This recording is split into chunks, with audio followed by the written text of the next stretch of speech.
Welcome to the Kindness Project, the podcast designed to share stories of kindness and share how kindness can make positive change in our world, one small act at a time. This week on the Kindness Project, we talk about options, the Rolling Stones, and the second part of our interview with John Magee. I've got a woolly jumper. He's got a woolly jumper. It's hot outside, but I've got a woolly. I can't even say the word woolly. I don't know what's the matter with me. Hello, podcast listeners. Before we video watchers, this intro's on now on YouTube that you can watch over there. And if you are watching on YouTube, you will be able to see that I've got a woolly jumper. And that laugh is from the girl who's a special guest on the podcast for this particular episode. The girl who thinks the boy from the DreamWorks intro actually fishes for humans. It's only Sophie Dames. Hello, Sophie. How you doing? Are you good? Are you good? And I'm also joined by a girl who often can be described as an absolute dream. Often that dream's a nightmare. It's Charlotte Dames. Can't disagree with that. Charlotte, you're right. Charlotte J. Dames. I'm joined by the man who's okay at karaoke till takes it too far. Chris Dames. How dare you? When edition of human. You know what? I'm good at human. It starts off rubbish, and then you right, Soph? Not true. Yeah. Not true. Starts off rubbish, then gets good, and then gets very bad very quickly. Yes. But I think I might have found a new karaoke style because I saw the Rolling Stones this week. Yes. And I might add the Rolling Stones to my karaoke repertoire. Repertoire. It is a good word. It's an awesome word. So, what have you been up to this week? You've got to pick your options this week, haven't you, Charlotte? Yeah, pretty much. Exhausting. That viewers, if you're watching on YouTube, is the face of somebody who is got some big decisions ahead. It's quite an important time, right? Yeah. I mean, what do you think, Soph? What options would you pick if you were in art, music, and ICT? Art, music, and ICT. And what? Productive? And what's your? Yeah. Why are you not productive at 6? I mean, give her a chance. I mean, she's 6. She's allowed to have a bit of fun. What are your initial thoughts? I know we haven't picked. See you later, Sophie. You bored of the podcast? All right. Okay. Oh, she's going to draw something. She's going to draw something, as you do. What are your initial thoughts on picking options?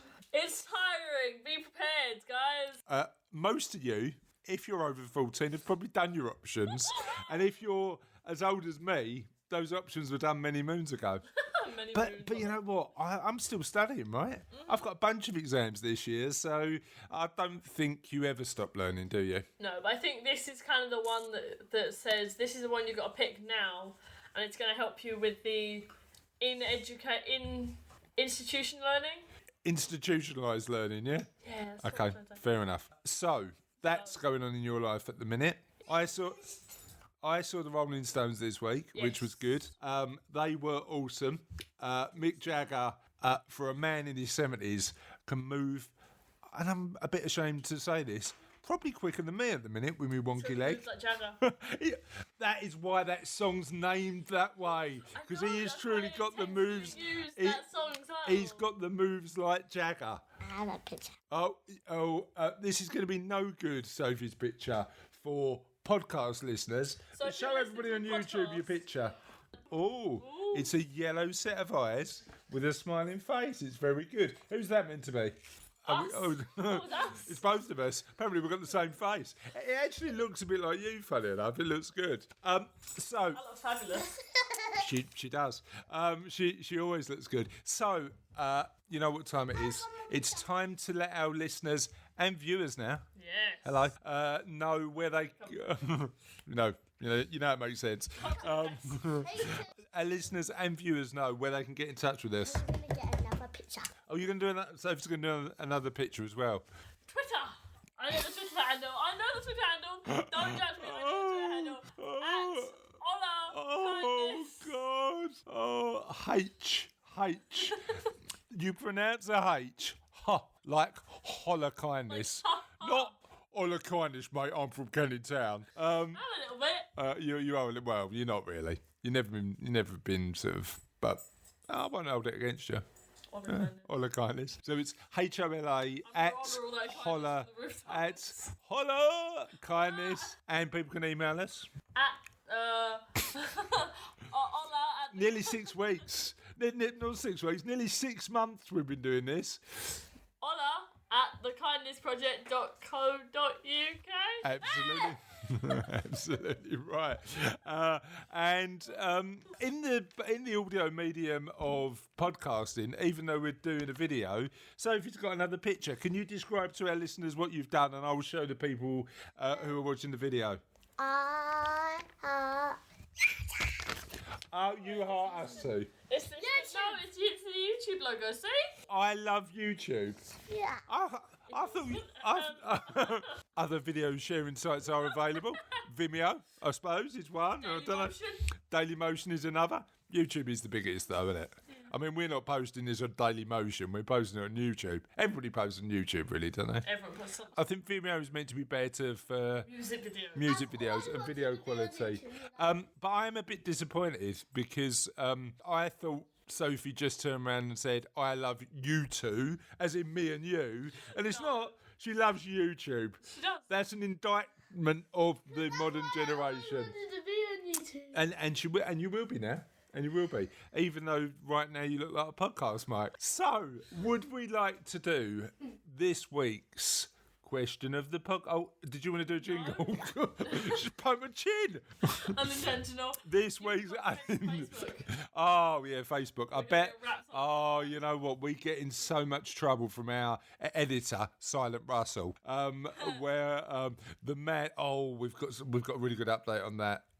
Later on in the podcast. I have a kitten charity at my school. You've got a what at your school? Kitten charity. A kitten charity. And I drew the cat in the corner. Oh, very good. So you drew a picture of you. What's the kitten charity at school then? It's about those kittens, and Mummy can't do this, but in assembly yesterday, they said if you find a kitten in the street, take it to the charity. Yeah, so they look after lost kittens today. Yeah, there are a lot of charities that do that. There's a dog one as well that does that. Looks after stray dogs. And that's, talking of dogs, as soon as we say the word dog, suddenly the dog starts barking. Rapping on a bit. I mean, frankly, the more people we get involved in this, the more shambolic it gets. But Just how we like it. I'm having a good time. I'm having a good time. Now, this week's question of the podcast is a real good one. Real doozy. A real doozy, if I can actually remember what it is. And let me get the right file up. Do you want to do something entertaining while I'm trying to find this week's question of the podcast? I'm not convinced that's particularly entertaining. But this week's question of the podcast is based on my initial dream-based statement about you. Share with us, listeners, what is the strangest dream you've ever had? So what do you reckon your one is? I got kidnapped in a football stadium. Oh, new podcast host Sophie had a strange dream. What was your strange dream? Where my heart, and you can see it going pumping Really? really long. Yeah. Then it stayed long. That is a strange dream. So it was out there, was it? Yeah. Was it? That is a weird dream. What else happened? Then it started doing it all over again. Did it? That is a very strange dream, but quite an entertaining one. What was yours? Got kidnapped from a football stadium. There was a car chase. What football stadium? That was a drive-through. Hold on. Sorry, a drive-through football stadium. What is a drive-through football stadium? I don't know. But there were people sitting at tables. Genuinely, a drive-through football stadium. People sitting at tables in this drive-through. This is Dexter. And there was This is Dexter. there was like a track round, Yeah. and in the middle of this track was a football pitch, and there were people playing football. I got kidnapped. Who kidnapped me? Some man in a black mask. A man in a black mask kidnapped me. Did he do it for money? Did he do it for love? Well, Did he never do it said for... got rescued. Who rescued you? I didn't see. Someone broke the window open. Oh, that is strange, isn't it? I was 5. I had a very active memory. Oh, gotcha. So It's the one dream I always remember. You did it when you were younger. You did it. Oh, hello. So, we're getting on the emojis again. We've got a little emoji. It's the thing. laughy cry one. The laughy cry one. I don't remember many of my dreams. You know, I do not remember many of my dreams. Well, we agreed last week or a couple of weeks ago, that I wasn't old yet. Last night I had that dream, and then the night before I had a lovely dream. What was the lovely dream? Share with us the lovely dream. I tell you, I really want it to come true. Oh, so what? So you're keeping those? What? No, because it's supposed to be said that if you wish for something, and you tell someone what you wish for, it doesn't come true. Gotcha. So you're keeping that one a secret, are you, yourself? So that is this week's question in the podcast. What's the strangest dream you've ever had? And after that particularly eventful, maniacal intro for the podcast, let's get on with Kindness News. So, what edition of Kindness News are we on this week? Fireman edition. I don't know why I said it like that. It was just the person. See, I'd do it. Kindness News. Nino. Fireman edition. So, firemen are known for being particularly kind, though, right? I mean, they do run into buildings to help people. I mean, out of all professions, it's a pretty dangerous one. It's a pretty dangerous one, but it's a heroic one as well, and it's one where they firemen do tend to save people's lives. Yeah. So that's a pretty kind act, right? So tell us, over and above, running into buildings, getting cats out of trees, saving people's lives, putting out fires, being first responders at traffic accidents. What else do firemen do that's particularly kind? Local firefighters taught students the value in serving their community through acts of kindness and goodwill. The morning of May 8th at Holy Name Church Annex, the Pembroke Professional Firefighters Association cooked and served a free pancake breakfast to all students and staff of the Holy Name Catholic School. We reached out to Holy Name to ask them if they'd like us to come and cook a nice breakfast for the kids in the morning, said Daryl Andrews, president of the Pembroke Professional Firefighters Association. It will be almost 5 years that we've been doing this for the schools in Pembroke, and we all love it. It's a nice way to give back to the community, and it allows us to mingle with the kids and teachers who we sometimes meet on tours at our fire hall. The 130 students, ranging from junior kindergarten to grade 7, came with full appetites as they were treated to a delicious breakfast of pancakes, sausages, orange juice and smoothies. Along with feeding their hunger, the youth nourished their hearts and minds with a valuable lesson about kindness and servitude. Holy Name teacher Chantel Spence expressed that the firefighters' act of generosity perfectly coincided with the Catholic Education Week and helped to teach the students about the value in selflessly giving back to their community. We speak about firefighters, about other community helpers very often in school, so it's nice for the students to see them in action and giving back, said Spence. It's also a great start to day 2 of Catholic Education Week, and hopefully this will inspire the students to give back and help others in the community. So it's really interesting because I think, even though I'm not religious, a lot of the values of religion are... There's a really good book by a philosopher called Religion for Atheists, and it talks about what we can get from religion. And wait, Religion for Atheists is the name of the author? Religion? No, the name of the author is Alan de Botton, I think, or Alan, something like that. But it's a book about how, whilst atheists can decry religion, interestingly, religions do a lot of good things. One of them is a really strong moral code. Yeah. And it's interesting how that desire to serve that comes from public service and from sometimes religion mingle. Sort of merge. And certainly a fireman that can climb a ladder, save a cat, run into a burning building, put out a fire, and make pancakes is a very cool geezer in my book. So thanks for that story. Yup. So Charlotte, last week we started to interview John Magee. Yes. And we actually ran out of time on that particular podcast to include everything that we wanted to talk about on the interview. So I've decided, or actually it wasn't me, it was the silent producer, Russell. I was going to say something else. What was you going to say? The man so mysterious he hides behind his own mystery. He told us that he wants us to start splitting interviews. So this week we've got the second part of the John Magee interview. And we finish off our interview asking questions about 30 Days of Kindness and the work that he does in communities.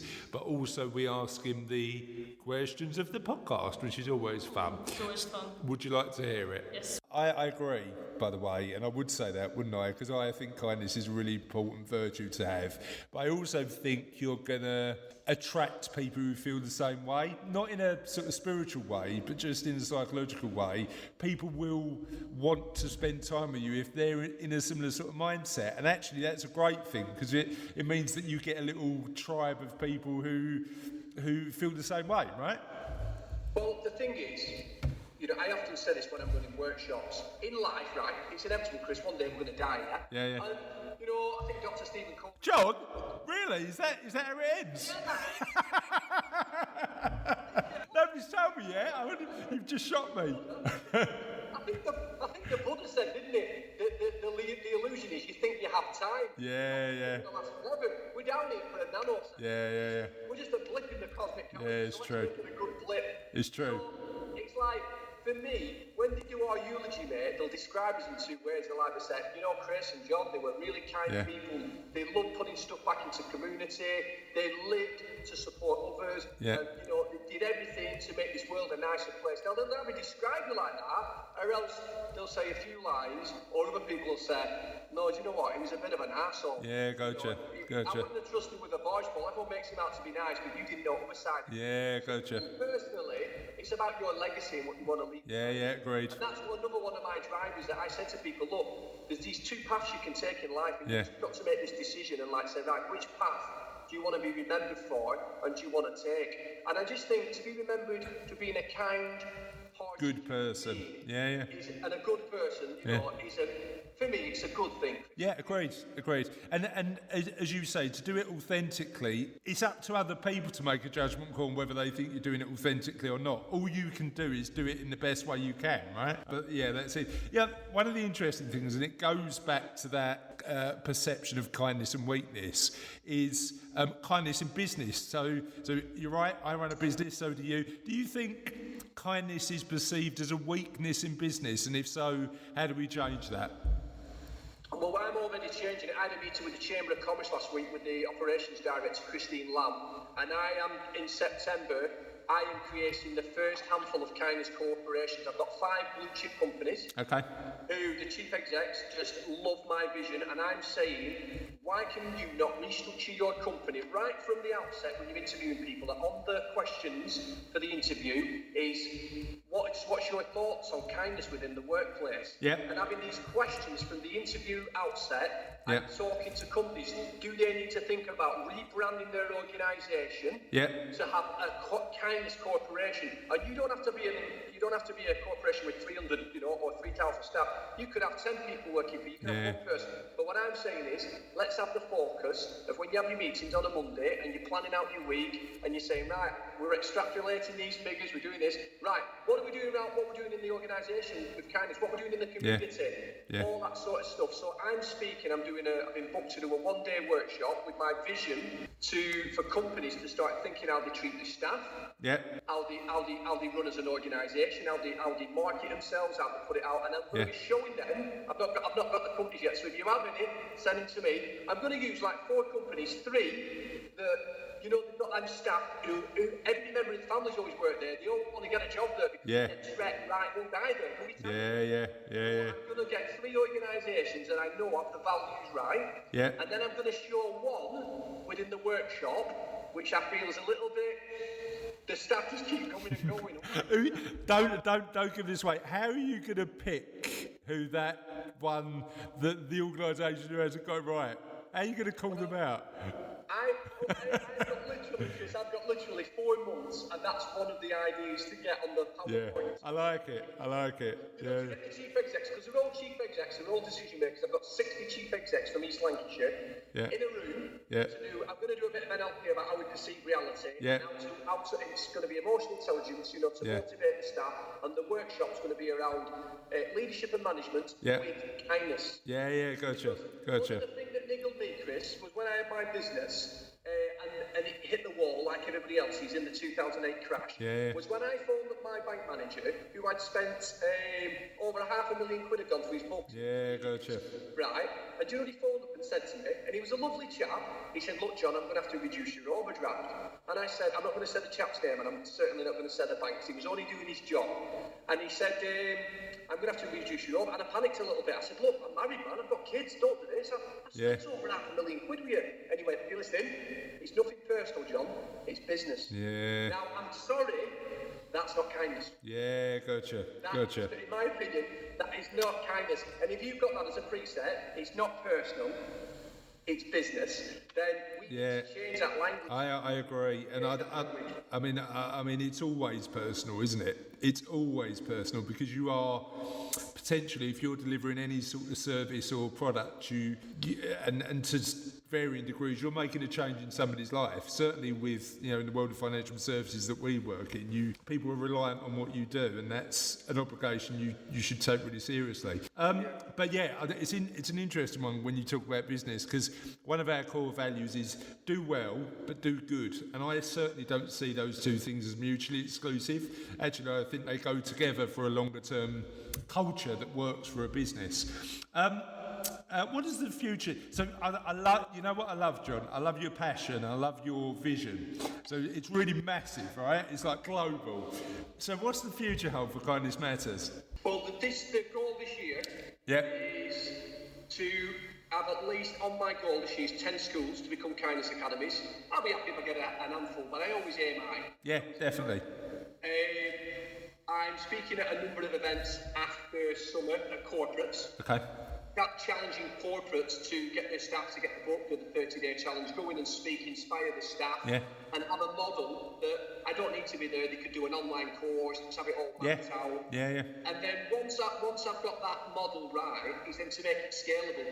So organisations like you or anybody could say, "Hey, we know this guy, get him in to speak, pay him to speak, whatever." But then you've got a model. You don't need me to be there. You've got the book, you've got the resources. Systems and processes, right? Yeah, systems and processes. And then what we do is we create a community, because nobody, people coming together as a community do make things happen. Definitely.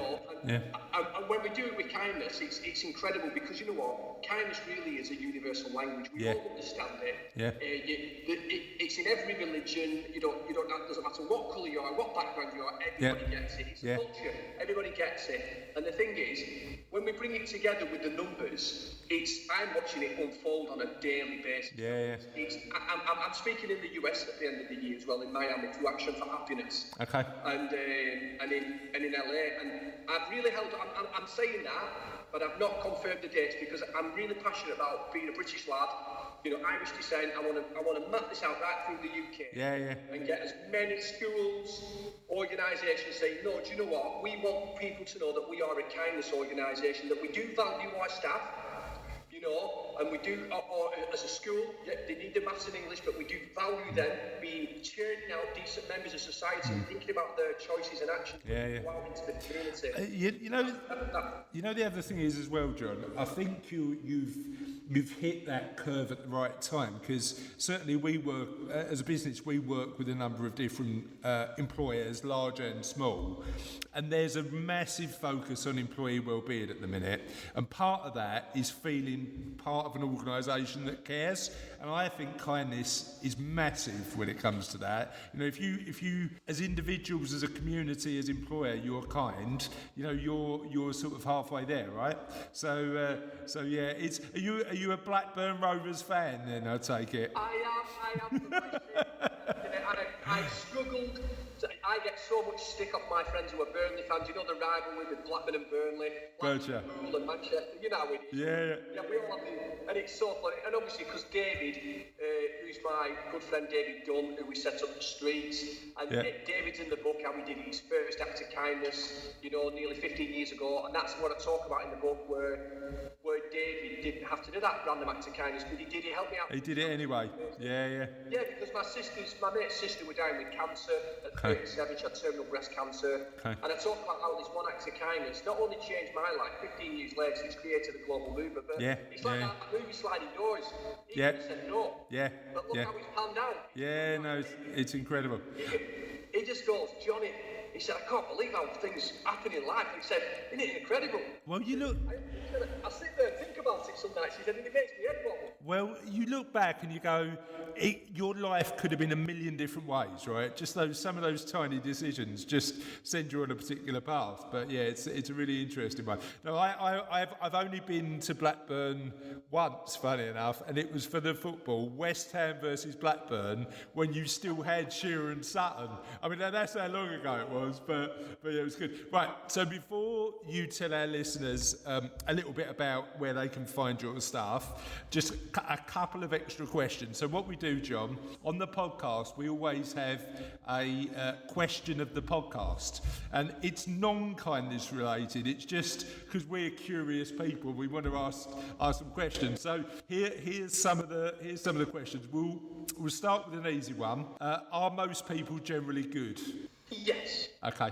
I think everybody's more than a good person, because at the end of the day, I'll back it up with an NLP presupposition from my good friend Tony Robbins, which is all behaviour is learned behaviour. So we're all born as babies. We just learn some good stuff and some not so good stuff.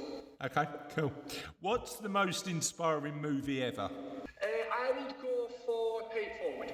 So you're not alone. We've had other interviewees who said Pay It Forward was their favourite. Here's one that's slightly more difficult.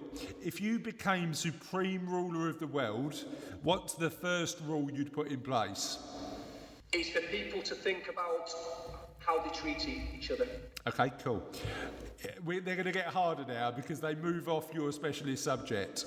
What's the best use of an egg? What's the best use of an egg? Is it omelette, boiled, or Cadbury's creamed? No, poached eggs all day long with potato waffles. I tell you one thing. Somebody's recommended, one of our other interviewees, and I've tried sourdough bread, poached egg on sourdough bread, which sounds good, right? Nice. Yeah. That was brilliant. Good stuff. What's your favourite piece of trivia ever? My favourite piece of what years? Trivia. What's trivia? I don't know what that word means. It means like a fact that isn't actually that useful, but you know. Like, there's 200,000 Elvis impersonators in the UK, or whatever the. Do you know, like a fact that isn't that useful. Do you want to come back to that one? No, give it to you. Is that, if you eat too many Heinz baked beans, even though we all like them, there's a negative consequence that comes with that. Okay, good. So, what ancient civilization would you go back in time and visit? Oh, that's a good one. I think I would have to go back. That is a good one, isn't it? There's two, really. Okay. Choose one. No, you can have two if you want. I think I'd have to. I went to. No, I'm going to go to Japan. Definitely Japan. Okay. Like the samurais. Feudal Japan, right? Okay. Why? Japan. I loved the medieval Japan, although it was very horrific. I loved like the etiquette, the discipline, the bowing, respect to their elders. Yeah. The violent side. It was the respect and the etiquette. Yeah. And a lot of the art and culture that came from that part of the world at that time is incredible, right? It's good. Yeah, really. And obviously, well, look at what he did with martial arts and the Zen and the art. So what martial art is your favourite? You said you did martial arts before, right? Yeah, I'm a black belt second dan in Kenpo, which is like a karate, but I did a lot of jiu-jitsu as well, but in Kenpo. Okay, cool. Japanese art. And then let me give you our two most contentious questions so far.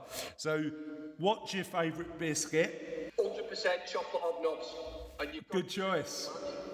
Suck the crumbs off. Yeah. My girlfriend told me this. Suck the crumbs around the edge, and then you did, and then you turn it upside down, and then you eat it. It's like Peter Kay said, they're like Royal Marines, they don't go all floppy like Rich Teeth, like... Gotcha. Again, you know what? You've reminded me of that Peter Kay set there. That's awesome. And that actually, you've given me a new podcast question for a future podcast. What's the best way to eat a biscuit? Not only the best one. What's the best way to dipping in tea's always there though.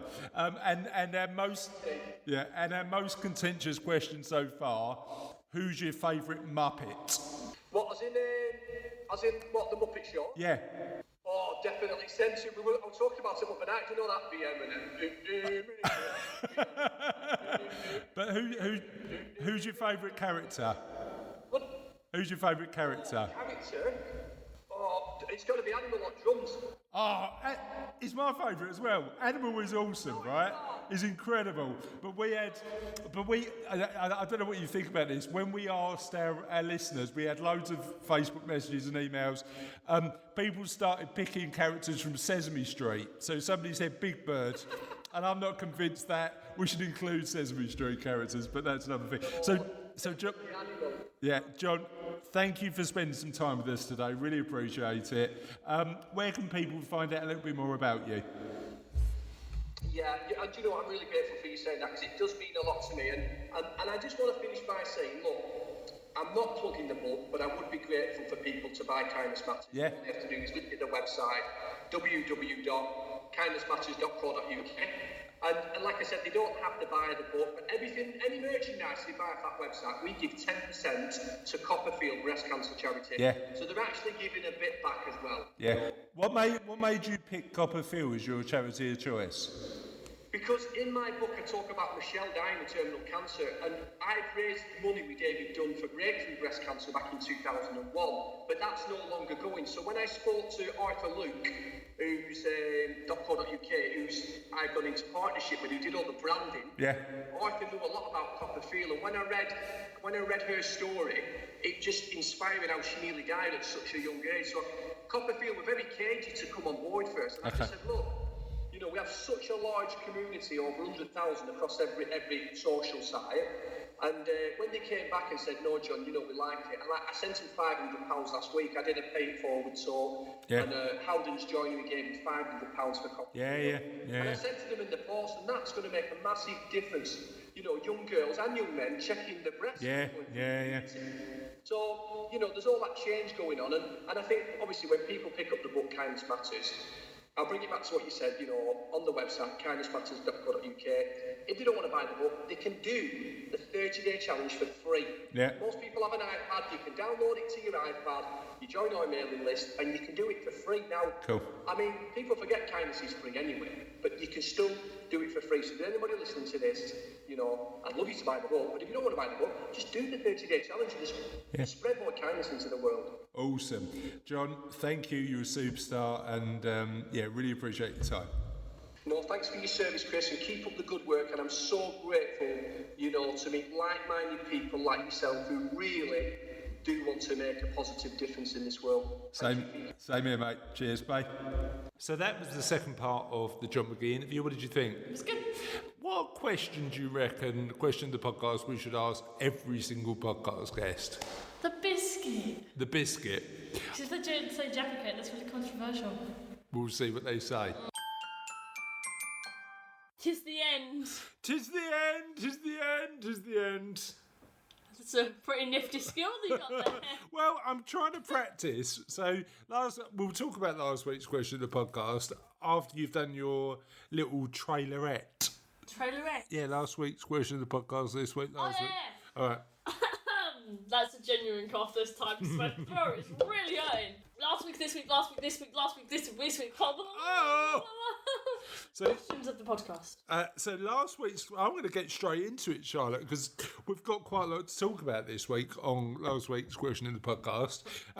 Last week's question of the podcast was, what do you consider yourself an expert at? Did you answer or not? I'm not sure I did. Okay. Well, let me give you the answers that we had. Oh, hello, straight away. We'll tell you what we're doing in a minute, listeners, because it's an interesting one. So last week's question of the podcast is, what do you consider yourself an expert at? Let me give you some of the answers we had. Kath Keat said, storing useless information. Aisha Ajay said, great question.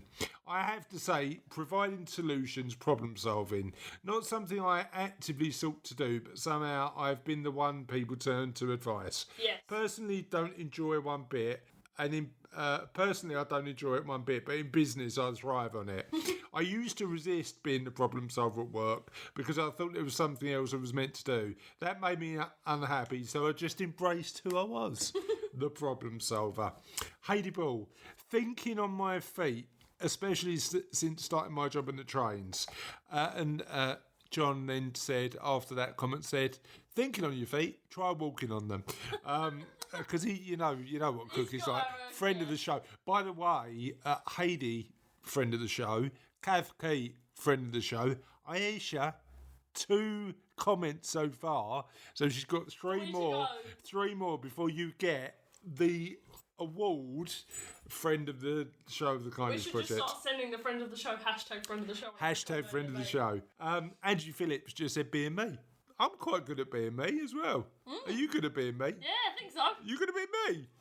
Or you? Am I going to be me or you? I think you're a lot like me, to be honest. But you could probably do a passable attempt at being me, but you're pretty good at being you. Yeah, well, except from like the all the finance stuff in your head. Yeah, exactly. Well, you'll learn that in time if you choose to. And Justin Gaffney said sexual health. Now that is a weird answer, right? Unless you know the friend of the show, the story of Justin Gaffney. So I met. Is that dog making enough noise for you or not? I met Justin a few years ago, and Justin runs a business that looks after men's sexual health, and particularly gay men's sexual health.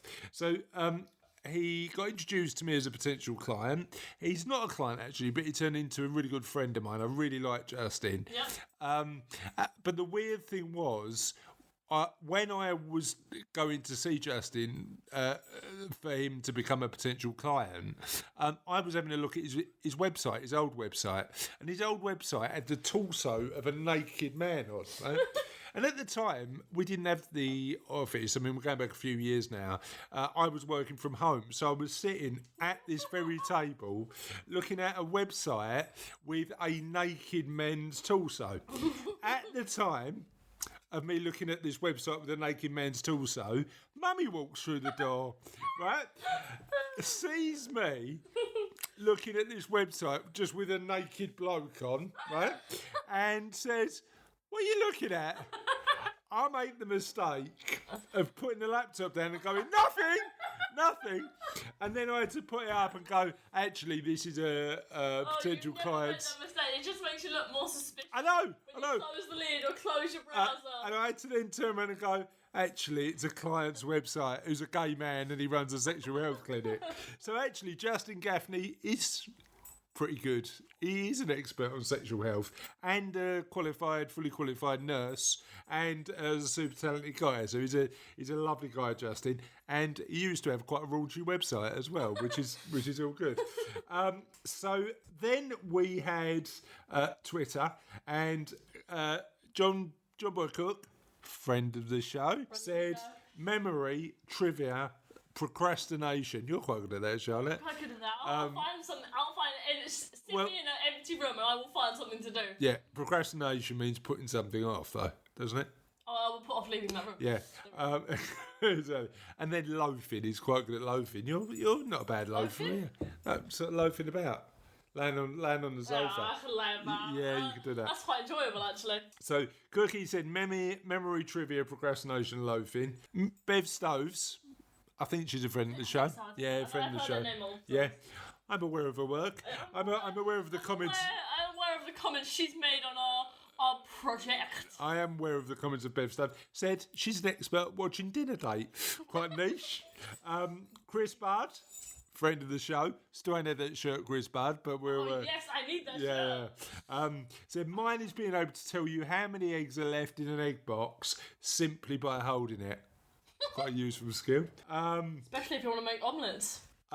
Friend of the show, Mark Smith, said being able to list all 50 states of the US. I don't live in the US. I know, but I wonder if he can do all the counties of Britain. That'd be quite good, wouldn't it? There's not that many. Now, this is when it all got a bit interesting because Gareth James, I don't think he's a friend of the show yet, but I've got a feeling that this comment might have catapulted him to immediate friend of the show status.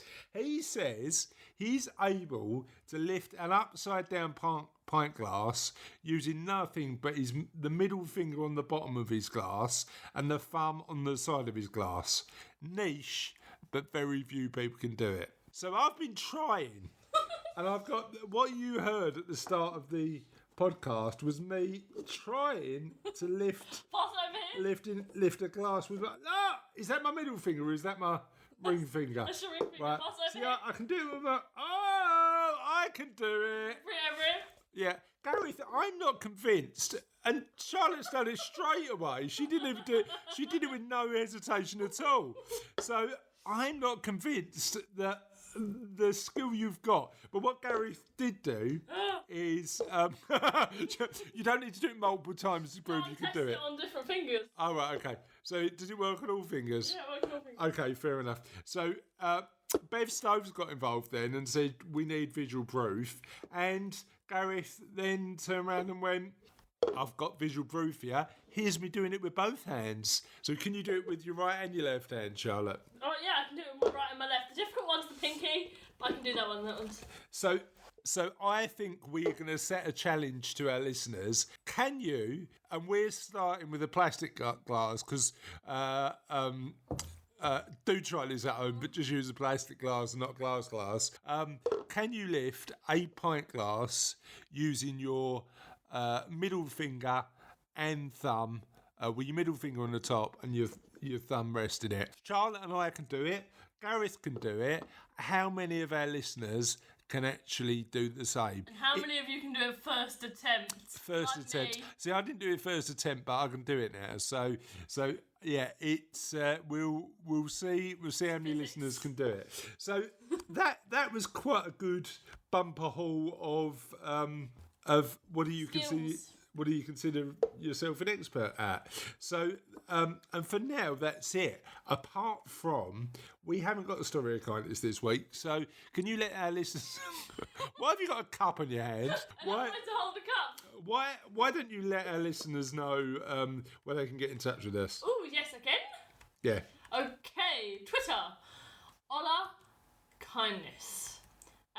Email ola@thekindnessproject.co.uk. I'm getting used to this. Yeah. Facebook. It's basically the Facebook thing / Ola Kindness. Basically the Facebook thing. www.facebook.com / Holla Kindness. That would be the one. And then the email, I've already done. I've done the Facebook, I've done the Twitter. Would you like to do your individual Twitter handle? No, thanks. I want to talk about something we spoke about a little while ago. Now, we've got a really awesome editor. Yes. He's the silent man behind the podcast. His name is Russell. So he's silent but not anonymous. But we were joking that he likes to stay so silent. His email address is hello@nobodyknowsme.com. Now, I joked that I wonder if somebody actually owns hello@nobodyknowsme.com, and one of our great listeners, John, has tried it out. And apparently he's had a delivery failed because nobody has got hello@nobodyknowsme.com. Russell, that's your new email. Russell, then go on and buy that domain name, mate. Nobodyknowsme.com. We can get you set up. But yeah, so I've sent you thousands of emails daily. Yeah. So nobody though has issued us this week with a listener story of kindness. So we beg, plead and appeal to you. Please, listeners, send us a new story of kindness. We'd love to show it on the show, listen to it on the show. You can email it, tweet it, or even put it on Facebook. I don't know what it's called when you post something on Facebook. You just post. Post it on Facebook. And we want your photos on Twitter, on Facebook, on Snapchat, on Instagram, on WhatsApp. Do you? On WhatsApp, on MySpace, on Napster, on AOL Online. Next thing you're going to say is Ask Jeeves. You can post on Ask Jeeves. You can post us a letter. You can send us post it on YouTube, certainly, or on Vimeo, or Daily Motion, or Daily Motion. Alternatively, you can hire a Zeppelin and fly over somewhere Essex way and post the video on there, and we can watch it on there. Or Pinterest likes or Pinterest.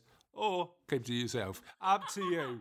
But we want to hear your stories of kindness and you picking up a pint glass with only your thumb and your middle finger. And that's it for the show today. Dun, dun, dun. We'll see you next week. Bye.